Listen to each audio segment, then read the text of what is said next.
नमस्कार मंडळी, मी वैशाली पवार तुम्हा सर्वांचं आपल्या माऊलीज किचनमध्ये खूप खूप मनापासून स्वागत करते। तर आज आपण बनवणार आहे उपवासाची अत्यंत खास झटपट होणारे पौष्टिक रेसिपी म्हणजेच गुळ शेंगदाण्याचे मऊसूत दाणेदार लाडू। एकही थेंब तुपाचा वापर न करता अगदी महिनाभर टिकणारे गुळ शेंगदाण्याचे लाडू बनवायला खूप सोपे आहे। शिवाय अगदी कमी साहित्यात हे लाडू तयार होतात।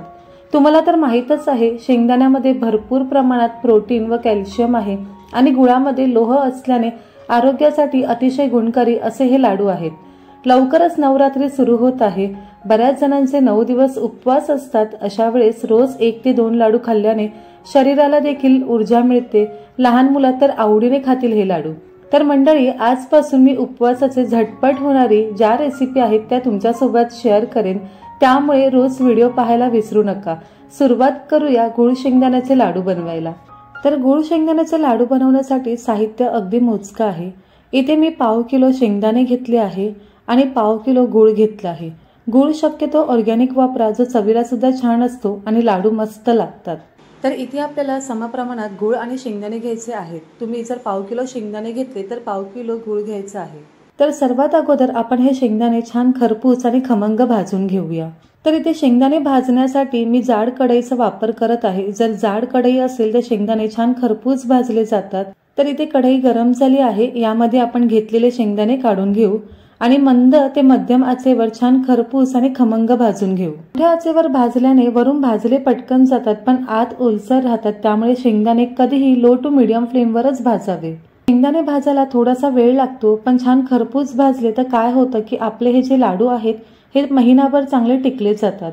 तसेच लाडूमध्ये तुम्हाला जराही उग्रवास येणार नाही, त्यामुळे शेंगदाणे चांगले भाजून घ्यावे। शेंगदाण्याचे लाडू बनवायला अतिशय सोपे आहेत। फक्त गुळ आणि शेंगदाण्याचा वापर करून हे लाडू बनले जातात। पण शरीरासाठी रोज 1 लाडू खाल्ल्याने भरपूर ऊर्जा मिळते। त्यामुळे उपवास असेल तर रोज 1 लाडू व त्यानंतर तुम्ही 1 ग्लास दूध पिऊ शकतात। यामुळे पोट सुद्धा भरल्यासारखं वाटतं। मला तर माहीतच आहे, शेंगदाणा आणि गुळ याचे बरेच फायदे आहेत। रोज सेवन केल्यास रक्ताची कमतरता भासत नाही, तसेच अशक्तपणा दूर होतो, ऍसिडिटी पासून आराम मिळतो आणि ज्यांना वजन कमी करायचं असेल ना, त्यांच्यासाठी सुद्धा गुळ शेंगदाण्याचा लाडू खूपच चांगला आहे। असेच भरपूर गुणकारी फायदे आहेत। इथे तुम्ही पाहू शकता, शेंगदाणे छान खरपूस आणि खमंग भाजले आहे। मला हे शेंगदाणे भाजण्यासाठी 15 ते 20 मिनिटं लागली आहेत। शेंगदाणे भाजले की नाही हे कसं ओळखायचं, तर हे बघा, छान तांबूस रंगावर भाजले आहेत आणि शेंगदाणे भाजताना थोडासा तडतड आवाज आला की समजायचं शेंगदाणे छान खरपूस आणि खमंग भाजले आहेत। आणि याची साल अशी तडकली म्हणजे आपले शेंगदाणे मस्त असे खरपूस भाजले गेले आहेत। इथे गॅस बंद करून घ्यायचा आणि शेंगदाणे थंड करून घ्यायचे। त्यासाठी इथे मी एक पसरट असं ताट घेतलं आहे। आता यामध्ये शेंगदाणे काढून घेऊ, म्हणजे ते पटकन थंड होतील। तोपर्यंत आपण गुळ बारीक चिरून घेऊ। तुम्ही गुळ बारीक चिरून घेतला तरी चालेल किंवा किसून घेतला तरी चालेल। मी पाव किलो शेंगदाण्यासाठी पाव किलो गुळ घेतला आहे। आपल्याला शेंगदाणे व गुळ याचं समप्रमाण घ्यायचं आहे। तुम्ही अर्धा किलो शेंगदाणे घेतले तर त्यासाठी अर्धा किलो गुळ घेतला तरी चालेल, किंवा जर तुम्हाला वाटलंच तर थोडासा गुळ कमी केला तरी चालेल। हरकत मी तुमच्या आवडीप्रमाणे थोडं कमी जास्त करू शकतात। गुळ घेताना कधीही असा ऑर्गॅनिक गुळ घ्या आणि हा गुळ छान मऊसूत असतो आणि पटकन बारीक सुद्धा होतो। यामध्ये जो पिवळसर रंगाचा गुळ येतो ना, तो घेऊ नका। त्या गुळामुळे लाडूला एक वेगळाच वास येतो आणि आपले लाडू हे हवे तितके चवीला लागत नाही। त्यामुळे जमल्यास ऑर्गॅनिक गुळाचाच वापर करा, जो चवीला सुद्धा छान लागतो। गुळ सुद्धा छान असा बारीक चिरून घेतला आहे। म्हणजे शेंगदाणे थंड करायला ठेवले होते ते व्यवस्थित थंड झाले आहेत। शेंगदाण्याची आपल्याला साल काढून घ्यायची आहे। तुम्ही नाही घेतली तरी चालेल। मी पूर्ण शेंगदाण्याची साल न काढता अगदी निम्म्यापेक्षा कमी शेंगदाण्याची फक्त थोडीफार साल काढून घेत आहे। मी शेंगदाण्याची थोडीफार साल काढून घेतली आहे। आता आपल्याला काय करायचं आहे, एक तर तुम्ही हे जे आपण साल काढून घेतले आहेत हे तुम्ही पाकडून घ्या, किंवा अशा प्रकारे झारा असेल ना, यामध्ये शेंगदाणे काढून घ्या आणि तो थोडाफार तुम्ही हलवलात की जी काही सालं आहेत ती कढईमध्ये जमा होतात। हे केल्याने काय होतं की जी सालं आहेत ती आपल्या ओट्यावर पसरली जात नाही आणि ओटा सुद्धा खराब होत नाही। सहज जे काही साल आहे ते कढईमध्ये जमा होत आहे। तर इथे मी शेंगदाण्याची सर्व साल आहे ती काढून घेतली आहे। आता मिक्सरच्या भांड्यामध्ये आपण 2 भागामध्ये हे शेंगदाणे अगदी पल्स मोडवर बारीक करून घेणार आहोत। तर इथे मी थोडेफार शेंगदाणे मिक्सरच्या भांड्यामध्ये काढून घेतले आहे आता आपल्याला पल्स मोडवर फक्त 2 ते 3 वेळा फिरवून घ्यायचं आहे। अगदी बारीक न करता थोडेसे दाणेदार असेल तरी चालेल।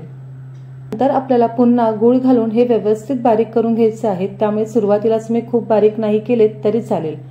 तर इथे पाहू शकतात की छान असं आपलं हे कूट तयार झालं आहे।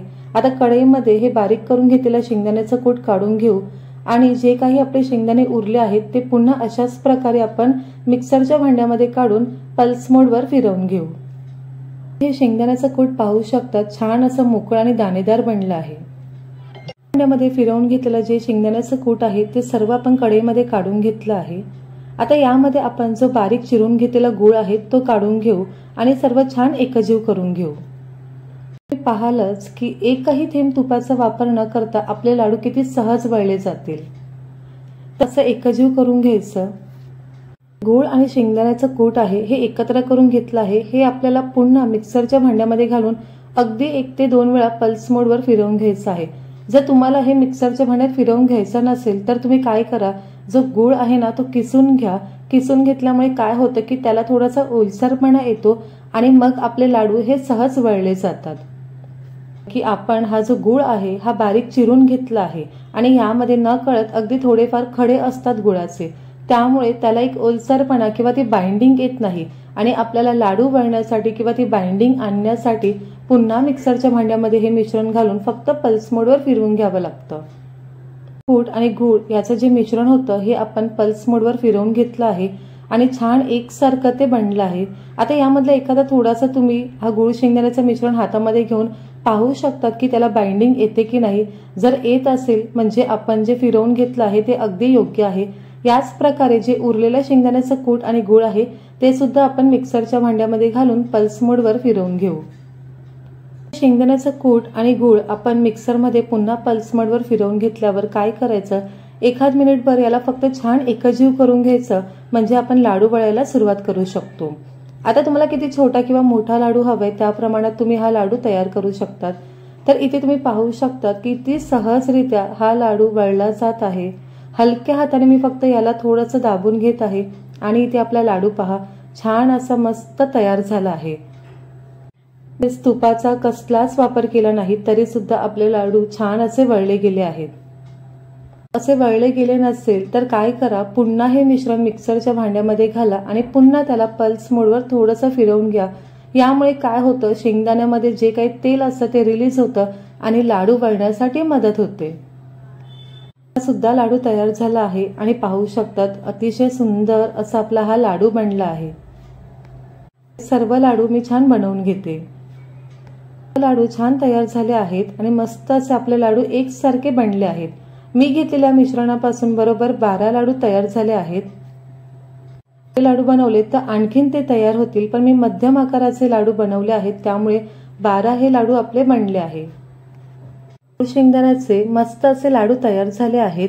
फक्त शेंगदाणे भाजायला थोडासा वेळ लागतो, पण त्याच्यानंतरची जी काही प्रोसेस आहे ती अगदी पटपट होते आणि साहित्य तर राहिलंच असेल, फक्त गूळ आणि शेंगदाण्याचा वापर करून आपण हे मस्त मऊसूत आणि दाणेदार लाडू बनवले आहेत। तर बऱ्याच लोकांचे उपवास असतात, अशा वेळेस तुम्ही हे गूळ शेंगदाण्याचे लाडू बनवून ठेवले तर छान महिनाभर सुद्धा राहतात। जेव्हा तुम्हाला हवंय तेव्हा तुम्ही हे लाडू खाऊ शकतात। या लाडूमुळे आपल्याला बरीच ऊर्जा मिळते। आता यातला एक लाडू मी तुम्हाला तोडून दाखवते। तर इथे पाहू शकतात काय मस्त असा आपला हा लाडू बनला आहे, छान मऊसूत बनला आहे। लाडूची रेसिपी तुम्हाला कशी वाटली हे मला नक्की कळवा आणि तुम्ही सुद्धा करून पहा। पुन्हा भेटूया आपण अशा छानशा आणि नवीन रेसिपी सोबत। तोपर्यंत स्वादिष्ट खा आणि आस्वाद मिळवा।